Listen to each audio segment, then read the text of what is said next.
Assalomu alaykum hurmatli tinglovchilar.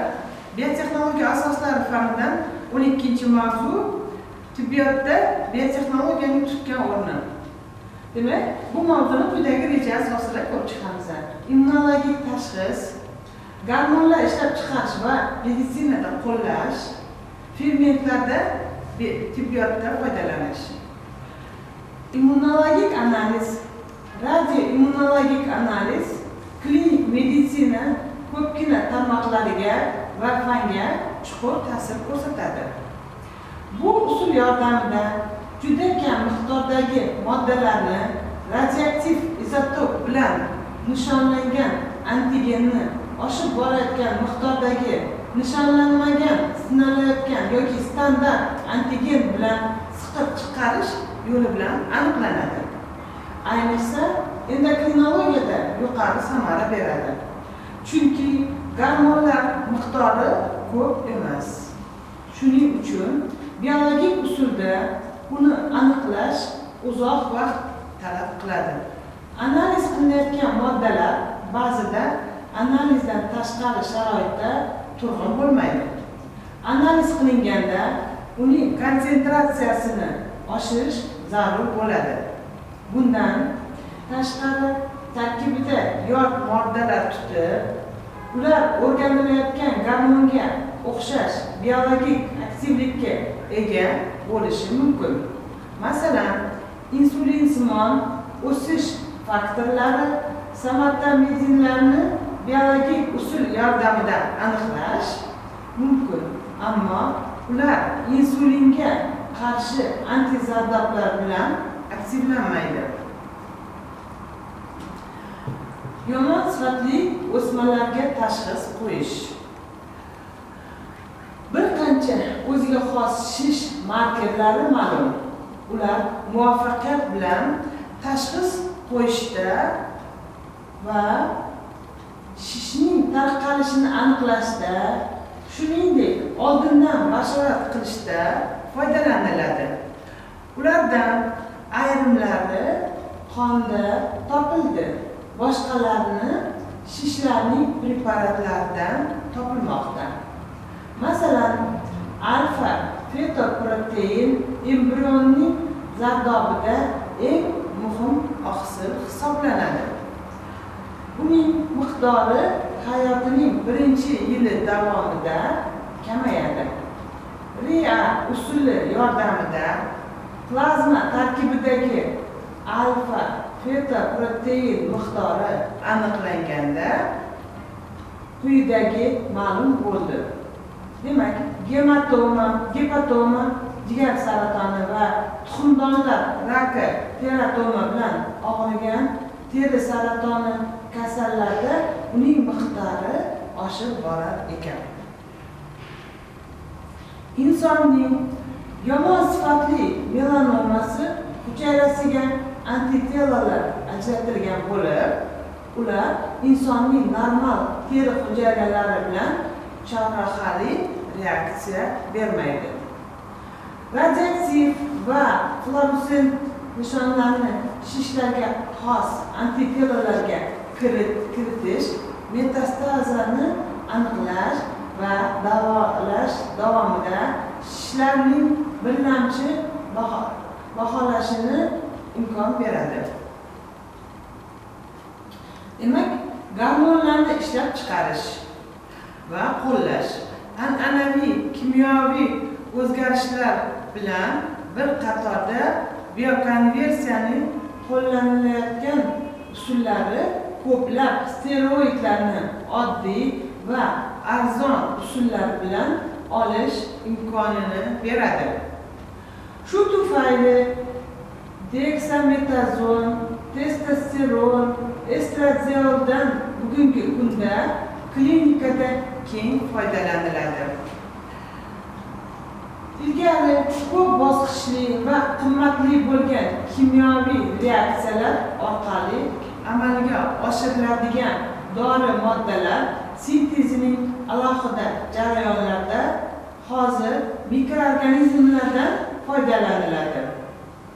Non-mog'ori shtammlardan biri steroid hosilasi kortizon sintezining boshlang'ich bosqichida progesteronni gidroksillashi mumkin.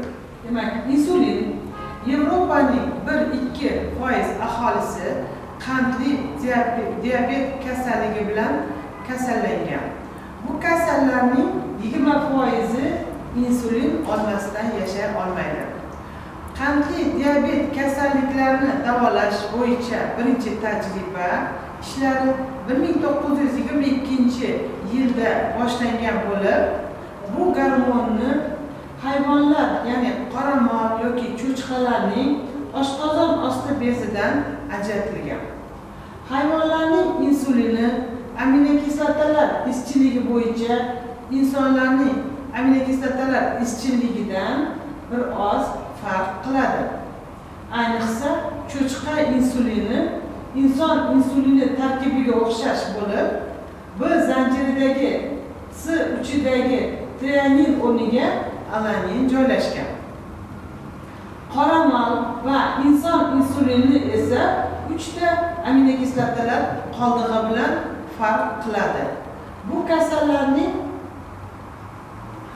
qoldig'i bilan farq qiladi. Aynan shu farqlar tufayli qoramol insulini cho'chqa insuliniga nisbatan yuqori immunogen faolligi bilan farq qiladi. Qoramol insulini bilan davolangan barcha kasallarning qonida insulinga nisbatan antitela hosil bo'ladi. Insulinning antigenlik xususiyati uning preparati tarkibidagi yod moddalar bilan ham aniqlanadi. Aynan antitelalarning hosil bo'lishi va qoramol gormoni inyeksiyasiga ba'zi yod effektning paydo bo'lishi tushuniladi. Masalan, takror inyeksiya qilinganda teri osti yog' qatlami atrofiyasini kuzatish mumkin. Yuqori darajada tozalangan preparatlarda bunday holatlar kuzatilmaydi. Va nihoyat, gen injenerligi usullari asosida E. coli, ya'ni yashil koli bakteriyasi yordamida inson insulinini sintez qilinadi.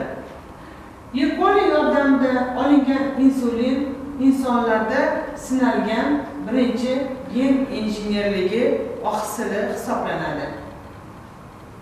Bu insulin sog'lom odamlar bilan o'tkazilgan tajribalarda hech qanday allergik reaksiyalar bermadi.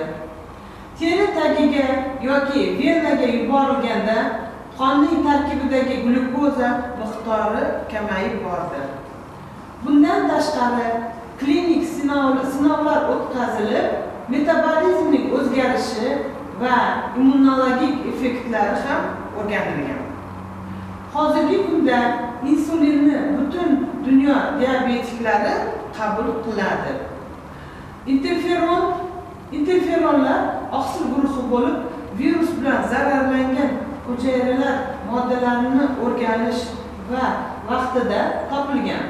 Ular boshqa hujayralarda va tizimli virusga qarshi reaksiyalarni indutsirlaydi.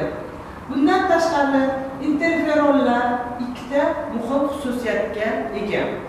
Hujayralar proliferatsiyasini to'xtatadi, ya'ni shishga qarshi ta'sir samarasiga ega va immun tizimini modullaydi. Interferonlar bir nechta guruhlarga bo'linadi. E. colida masalan leukositar interferonlar, fibroblast interferonlari va immun interferonlari. Yaqin kunlargacha interferonlarni kam miqdorda olish mumkin edi. Qisman tozalangan preparatlar inson leukositidan olingan. Hozirgi kunda insonning 514 juft nukleotiddan iborat uzunlikdagi leukositar interferoni sintezlangan. U plazmida tarkibida E. colida klonlangan. Shunday usulda fibroblast interferoni geni olingan. Inson interferoni genining achitqi hujayrasiga ekspressiyasiga muvaffaq bo'lingan. Interferon yordamida gepatit B, gerpesning ba'zi turlari davolangan. Onkologik kasalliklar bilan kasallangan kasallar bilan sinovlar o'tkazilganda metastazlangan ko'krak bezi saratoni bilan kasallangan bemorlarning 43tasidan 12tasi shishning diametri 50%ga kichraygan.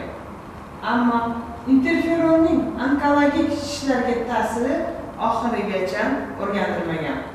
Ba'zi ma'lumotlarga ko'ra, interferon ta'sirida nafas siqishi, umumiy holsizlik, vaznning yo'qolishi kabi yon effektlar yuzaga kelgan. O'sish gormoni. Insonlarning o'sish gormoni, ya'ni somatotropin 191 ta aminokislotalar qoldig'idan iborat va 22 molekulyar massaga 22.000 molekulyar massaga ega oqsildir. U gipofizning old tomonida hosil bo'ladi. Suyaklarning o'sishida ishtirok etadi. Aniqlanishicha 1 million odamdan 7-10tasida bu gormon yetarli miqdorda sintezlanmaydi va bu karliklik, ya'ni bo'yi pastliklarga olib keladi. Bu kasallik tug'ma bo'lsa ham kechroq bolalik davrida seziladi. Chunki bu gormonning ona qonidalik paytida zarurati yo'q. O'sish gormoni tuzilishi o'ziga xos bo'lib, klinikada shu gormonni qo'llashning o'zi kifoya qiladi. Yaqin kunlargacha bu gormonni insonlarning gipofizidan ajratilar edi. Hozirgi kunda E. colidan rekombinant dengalar texnologiyasidan foydalangan holda ishlab chiqarish yo'lga qo'yilgan. Bakteriyalardan olinadigan tozalangan gormon biologik aktivligi bo'yicha gipofiz gormoni kabidir. Fermentlar klinik meditsinada qo'llaniladigan testlarning asosini tashkil qiladi.